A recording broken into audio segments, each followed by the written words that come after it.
Why would they do that? I don't know why they would want to keep the Sabbath, which is a sign of the old covenant. So if you want to say, look, I'm under the old covenant, then Sabbath keeping would be important. But Sunday is not a transferred Sabbath. It's not a Sabbath day at all. It is suitable because it's the first day of the week on which Jesus rose from the dead. It's Resurrection Day. So every first day of the week, you read in 1 Corinthians 16, every Sunday, make your collections either by bringing them to church on that day or save up your money. So it has meaning. It's called the Sunday as the first day of the week. It's not a Sabbath, but I don't know why you would keep the Sabbath on Saturday.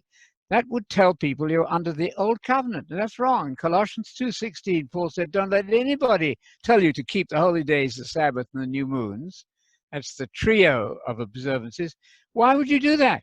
Because that's only a shadow of the body of Christ, who is now at the right hand of the Father. The substance, as distinct from the shadow, is Jesus.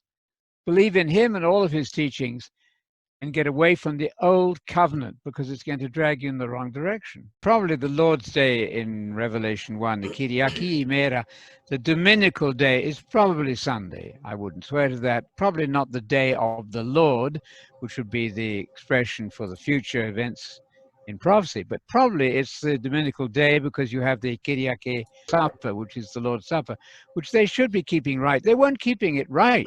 Paul said, you're not keeping the Lord's Supper because one of you is drunk and other is hungry. For goodness sake, then eat at home.